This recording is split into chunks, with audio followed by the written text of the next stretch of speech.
அனைவருக்கும் வணக்கம். துலாம் ராசிக்காரர்கள் உலகத்தின் எந்த மூலையில் இருந்தாலும் ராசியின் அதிபதியாகவும் அஷ்டமாதிபதியாகவும் திகழக்கூடிய சுக்கிரன் ஆட்சி பலத்தை இழக்கிறாருங்க. அஷ்டமஸ்தானத்தில் இருந்து விலகி 9ஆம் இடமான பாக்கியஸ்தானத்தில் நுழைகிறார். இது நிச்சயமாக வரவேற்கத்தக்க ஒரு அமைப்பாக பார்க்கப்படுகிறது. 13/6/2024 முதல் 9ஆம் இடமான பாக்கியஸ்தானத்திற்குள் ராசியின் அதிபதி வருவது நிச்சயம் மிக பெரிய அளவில் நல்ல வரவேற்கத்தக்க ஒரு அமைப்பாக பார்க்கப்படுகிறது. அது மட்டுமல்லாது வித்யாகாரகரான புதன் 9ஆம் இடத்தில் ஆட்சி பலம் பெற்று வலுவாக சஞ்சரிக்கிறாருங்க. சூரியனும் 15ஆம் தேதிக்கு பிறகு மிகவும் வலுவாக பாக்கியஸ்தானமாகிய 9ற்குள் நுழைகிறார். இப்படி பல கிரக நிலைகள் அடுத்தடுத்து அஷ்டமஸ்தானத்தை விட்டு விலகுவது துலாம் ராசிக்காரர்கள் சந்திக்கக்கூடிய பல நெருக்கடிகள் விலகுவதற்கான சூழலை நிச்சயமாக உருவாக்கி கொடுக்கிறது. எனவே இந்த சுக்கிர பயிற்சியின் காரணமாக இவை நடந்தே தீரும் என்று சொல்லக்கூடிய வகையில் துலாம் ராசிக்காரர்களுக்கு எந்தெந்த நிகழ்வுகள் அமைந்துள்ளன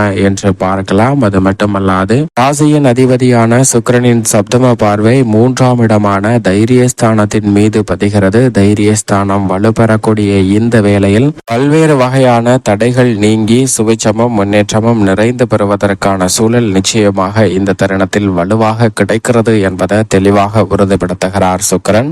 பொதுவாக சுக்கிரனை பொறுத்த வரைக்கும் நவ கிரகங்களிலே சுகாதிபதி என்று அழைக்கப்படுகிறாருங்க. நவ கிரகங்களிலே சுக்கிரனுடைய அருள் இருந்தால் மட்டும்தான் செல்வ செழிப்பு, ஆடம்பர வாழ்க்கை, வசதி வாய்ப்பு போன்றவை தங்களுடைய வாழ்வில் நிறைந்து கிடைப்பதற்கான சூழல் நிச்சயமாக ஏற்படும். அவற்றில் அதிபதியாக செயல்படுகிறாருங்க சுக்கிரன். அப்படிப்பட்டவர் பொதுவாகவே சுப கிரகமாக பார்க்கப்படுகிறார். அதே சமயம் பாவ கிரக சேர்க்கையால் அவசு பலன்களையும் வழங்கக்கூடிய ஒரு கிரகமாக செயல்படுகிறாருங்க. எனவேதான் அபசு கிரகமாக சுக்கிரன் பார்க்கப்படுகிறார். இருந்தாலும் இயற்கையிலே சுப பலன்களை நிறைந்து கொடுக்கக்கூடிய ஒரு அற்புதமான கிரகமாக இருக்கிறாருங்க. அது மட்டுமல்லாது சுப கிரக சேர்க்கையால் சுபத்துவ தன்மையால் நிறைந்த பலன்களை நிச்சயமாக அள்ளி கொடுப்பார். தற்போது தனது சொந்த ராசியான ரிஷப ராசியில் வலுவாக ஆட்சி பலம் பெற்று சஞ்சரிக்கக்கூடிய சுக்கிரன் 13ஆம் தேதிக்கு பிறகு ஆட்சி பலத்தை இழக்கிறாருங்க. ஆட்சி பலத்தை இழந்து தனது நட்பு கிரகமாக இருக்கக்கூடிய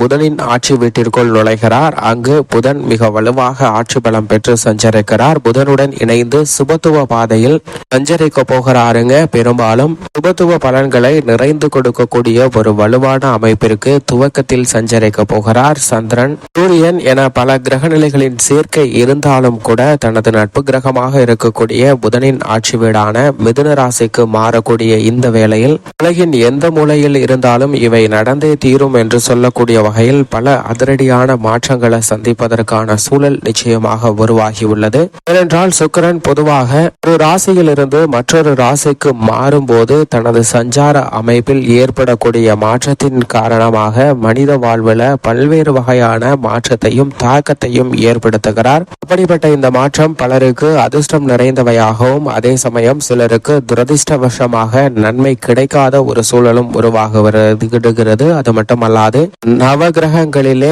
மிக வலிமை வாய்ந்த கிரகமாக பார்க்கப்படுகிறார். ஏனென்றால் திடீர் அதிர்ஷ்டம், திடீர் செல்வ செழிப்பு, திடீர் என புதிய வாய்ப்புகள் கிடைத்தல் போன்ற அனைத்திற்குமே அடிப்படையானவராக பார்க்கக்கூடியவர் நிச்சயமாக சுக்கிரன் மட்டும்தான். அப்படிப்பட்ட சுக்கிரன் ஆட்சி பலம் இழப்பது ஒரு வகையில் சாதகமற்ற அமைப்பாக இருந்தாலும் கூட அவரது சஞ்சார அமைப்பு மற்றும் அவரின் கிரக சேர்க்கையின் காரணமாக பல அதிரடியான மாறுதல்களை பெறுவதற்கான சூழல் நிச்சயமாக உண்டு. ஏனென்றால் குருவை விட்டு விலகுகிறாருங்க.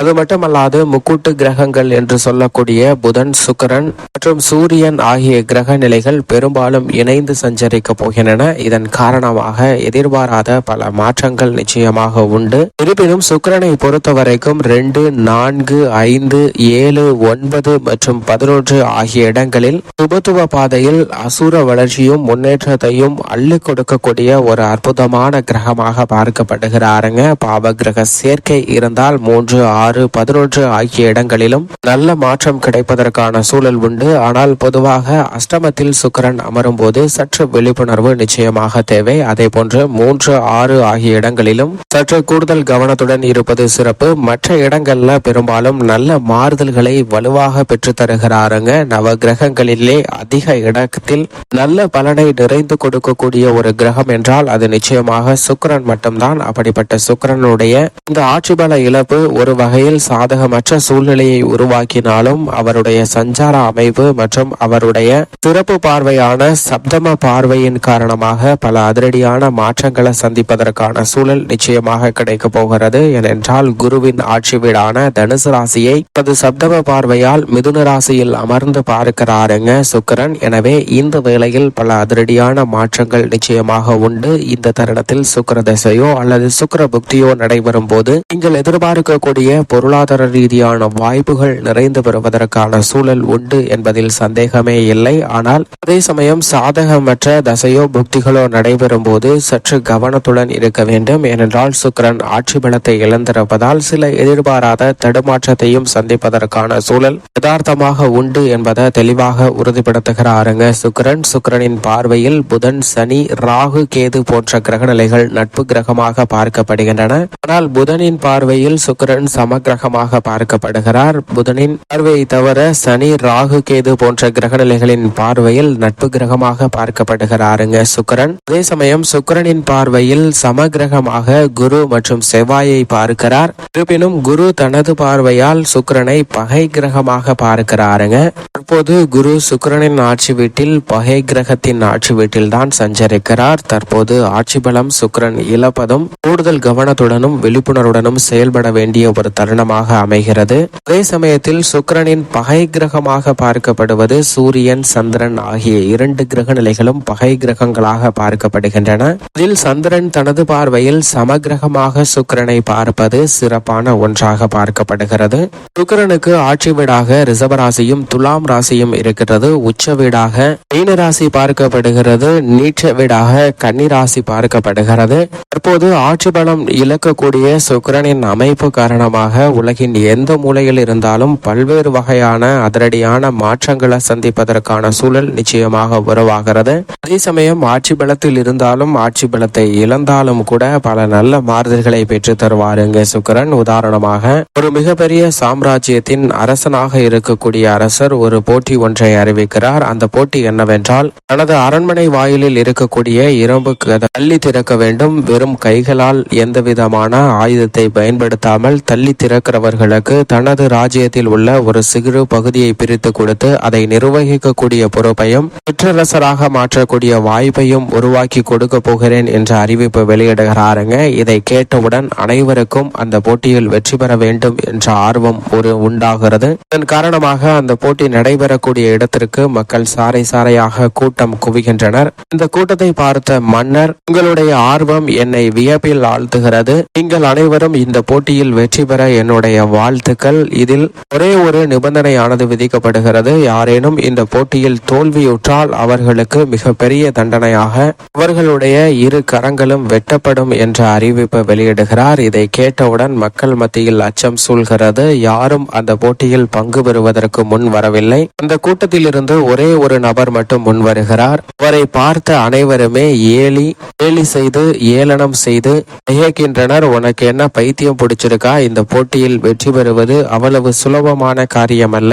இரும்பு வாயில் என்பது திறப்பது என்பது உன்னால் முடியாது. நீ போட்டியில் தோல்விதான் தழுவ போகிறாய். உன்னிடம் இருக்கக்கூடிய 2 கரங்களும் வெட்டப்பட போகிறது என்ற அச்சத்தை அங்கு சூழ்ந்திருக்கக்கூடிய மக்கள் அவனுக்கு விதைக்கிறார்கள். இருந்தாலும் நான் அந்த போட்டியில் வெற்றி பெறுவேன். என்னிடம் இழப்பதற்கு ஒன்றுமில்லை. வெற்றி பெற்றால் ஒரு ராஜ்யத்தின் மன்னராக மாறக்கூடிய வாய்ப்பு எனக்கு உள்ளது என்பதை நான் உணர்ந்திருக்கிறேன். அதனால் என்னுடைய முயற்சியை நான் கைவிட மாட்டேன் என்று இந்த நபர் துணிந்து தன்னுடைய பணியை மேற்கொள்ள ஆரம்பிக்கிறார். அந்த இரும்பு கதவை நோக்கி நகர்ந்து சென்ற அந்த நபர் தன்னுடைய கைகளை இழுத்து அந்த இரும்பு கதவின் மீது வைத்து தள்ள ஆரம்பிக்கிறார். அந்த கதவு எளிமையாக திறந்து விடுகிறது. ஏனென்றால் அந்த கதவிற்கு தாழ்பால் கூட இடவில்லை. அதனால் அந்த போட்டியில் வெற்றி பெற்ற அந்த நபர் பிற்காலத்தில் ஒரு மிகப்பெரிய அரசராகவும் மாறக்கூடிய வாய்ப்பு கிடைத்திருக்கிறது. இது போன்றுதான் நம்மளுடைய வாழ்வில் பல்வேறு வகையான சூழ்நிலைகள்ல சுக்கிரன் மட்டுமல்ல பல கிரக நிலைகள் பல பொன்னான வாய்ப்புகளை உருவாக்கி கொடுக்கின்றன. அதை தவறவிடும் போது நம்மளுடைய வாழ்வு மிகப்பெரிய அளவில் சங்கடமும் பொருளாதார ரீதியான சிக்கலையும் சந்திப்பதற்கான சூழல் உருவாகிறது. இதை தவிர்க்க வேண்டும் என்றால் நிச்சயமாக முழு மனதுடன் உலகத்தின் எந்த மூலையில் இருந்தாலும் தங்களுடைய பணியை சரியான முறையில் மேற்கொள்ளுங்கள். அப்போது அவற்றில் ஏற்படக்கூடிய இன்னல்கள் தாமாகவே விலகி உங்களுக்கு மிகப்பெரிய அளவில் வெற்றி வாய்ப்பு கிடைக்கும் என்பதில் சந்தேகமே இல்லை. சுக்கிரன் ஆட்சி பலத்தை இழந்தாலும் கூட நல்ல பல மாறுதல்களை நிச்சயமாக பெற்று தருவாருங்க. இப்படி சுக்கிரனின் அமைப்பு இந்த வேளையில் இருக்க, துலாம் ராசிக்காரர்களை பொறுத்த வரைக்கும் அஷ்டமஸ்தானத்தில் முழு சுபகிரகமாக இருக்கக்கூடிய குரு சஞ்சரிக்கக்கூடிய இந்த வேளையில் அஷ்டமஸ்தானத்தில் அவருடன் இணைந்து ஆட்சி பலம் பெற்று சஞ்சரித்த ராசியின் அதிபதி அஷ்டமஸ்தானத்தை விட்டு விலகி 9ஆம் இடமான பாக்கியஸ்தானத்திற்குள் நுழைவது பல வழியில குடும்ப ரீதியாக சந்திக்கக்கூடிய பல நெருக்கடிகளை விளக்குவதற்கான சூழலை உருவாக்கி கொடுக்கிறது. சூரியனும் குடும்பஸ்தானத்தில் தனது சுப பார்வையை செலுத்தி வந்த நிலையில் மிக வலுவாக தைரியஸ்தானத்திற்குள் செலுத்த போகிறாருங்க. 9ஆம் இடத்திற்குள் சூரியனும் நுழைவதால் அலைச்சல், ஆரோக்கிய தொல்லைகள் வெகுவளவில் குறைகிறது. நீங்கள் சந்திக்கக்கூடிய உறவினர்களுக்கிடையே ஏற்படக்கூடிய வீண் வாக்குவாதம், தேவையில்லாத உரசல்கள், அதன் காரணமாக உறவு விரிசல் போன்றவற்றில் நல்ல மாறுதலை சந்திப்பதற்கான சூழல் நிச்சயமாக இந்த தருணத்தில் உருவாகக்கூடிய ஒரு தருணமாக பார்க்கப்படுகிறது. குடும்பத்தில் ஒற்றுமையும் பரஸ்பர அன்பும் பாசமும் நிலவும் போதிய அளவிற்கு வருமானம் கிட்டக்கூடிய ஒரு சிறந்த தருணமாக அமைய போகிறது. நீங்கள் எதிர்பார்க்கக்கூடிய முன்னேற்ற வாய்ப்புகள் குடும்ப ரீதியாக மலமளவென கிடைப்பதற்கான சூழல் உண்டு. கணவன் மனைவிக்கிடையே இருக்கக்கூடிய கருத்து வேறுபாடுகள் நீங்கி ஒற்றுமை அதிகரிக்கும். திருமணம் மற்றும் பல்வேறு வகையான சுப நிகழ்வுகள் மிக சிறப்பாக நடைபெறுவதற்கான யோகம் இந்த தருணத்தில் மிகவும் வலுவாக கிடைக்கிறது. அது மட்டுமல்லாது புத்திரபாக்கியம் உள்ளிட்ட மனதிற்கு மகிழ்ச்சி தரக்கூடிய பல இனிமையான செய்திகளை இந்த தருணத்தில் துலாம் ராசிக்காரர்கள் சந்திப்பதற்கான சூழல் மிகவும் வலுவாக கிடைக்க இருக்கிறது. உத்தியோக ரீதியாக உங்களது கடின உழைப்பிற்கு நிச்சயமாக அங்கீகாரம் கிடைக்கும். சனி மிக வலுவாக பஞ்சமஸ்தானத்தில் ஆட்சி பலம் பெற்றிருக்கிறார். மேல் அதிகாரிகளின் ஆதரவு சிறப்பாக கிடைக்க போகிறது. அதிகாரமிக்க உயர் பதவிகள் உங்களை தேடி வருவதற்கான சூழல் உண்டு. தைரியஸ்தானமும் பாக்கியஸ்தானமும் வலுவருவதால் புதிய முயற்சிகள்ல மிக பெரிய அளவில் நல்ல வெற்றி துலாம் ராசிக்காரர்களுக்கு இந்த தருணத்தில் உண்டு. அதிலும் குறிப்பாக வெளிநாட்டு வேலை வாய்ப்பு, மனதிற்கு பிடித்த வேலை வாய்ப்பு போன்றவை அமைவதற்கான நல்ல பல சாத்தியக்கூறுகளும் நிறைந்த முன்னேற்றமும் கிடைப்பதற்கான சூழல் மிகவும் வலுவாக இந்த தருணத்தில் கிடைக்கிறது. இந்த தருணத்தில் நீங்கள் எடுக்கக்கூடிய சிறு முயற்சி கூட நல்ல முன்னேற்ற வாய்ப்பை வலுவாக பெற்று தரக்கூடிய யோகத்தை நிச்சயமாக துலாம் ராசிக்காரர்களுக்கு உருவாக்கி கொடுக்கிறது என்பதில் சந்தேகமே இல்லை.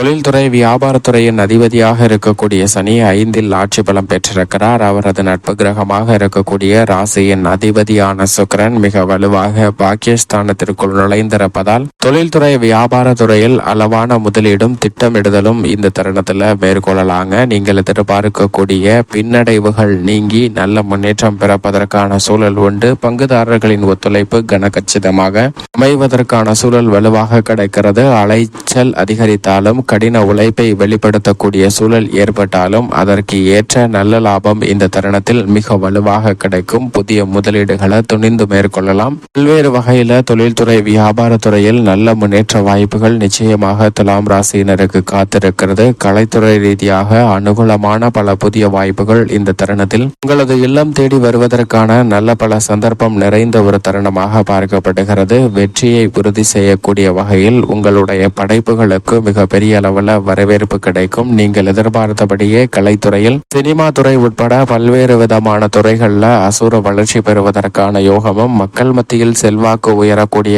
இனிமையான தருணமாக பார்க்கப்படுகிறது. 9ஆம் இடத்திற்குள் சுக்கிரன் நுழைவதால் இந்த சந்தர்ப்பத்தை நிச்சயம் துலாம் ராசிக்காரர்கள் சரியாக பயன்படுத்தி கொண்டால் நல்ல முன்னேற்ற வாய்ப்புகள் இருக்கிறது. அரசியல் சார்ந்த பணிகளிலும் இதுவரை இல்லாத அளவிற்கு பல அதிரடியான மாற்றங்களை சந்திக்கக்கூடிய ஒரு அற்புதமான தருணமாக பார்க்கப்படுகிறது. அது மட்டுமல்லாது மிக முக்கியமான முடிவுகளை கனகச்சிதமாக மேற்கொள்வதற்கான சூழல் உண்டு. எதிர்காலத்தை பற்றிய அச்சம் நீங்கக்கூடிய வகையில் அரசியல் துறையில் பல அதிரடியான மாற்றங்களை சிறப்பாக கையாளக்கூடிய இனிமையான தருணமாக பார்க்கப்படுகிறது. மாணவ மாணவியரின் கல்வியில் நல்ல முன்னேற்றம் உண்டு. நேர்முக தேர்வை எதிர்கொள்கிறவர்களுக்கு வெற்றி வாய்ப்பு உண்டு. மாணவர்கள் விரும்பியபடியே கல்வி சார்ந்த சூழ்நிலை துலாம் ராசிக்காரர்களுக்கு மிகவும் சிறப்பாக அமைகிறது. விவசாயத்துறையின் அதிபதியாக இருக்கக்கூடிய செவ்வாய் சப்தமஸ்தானத்தில் ஆட்சி பலம் பெற்று வலுவாக சஞ்சரிக்கிறாருங்க.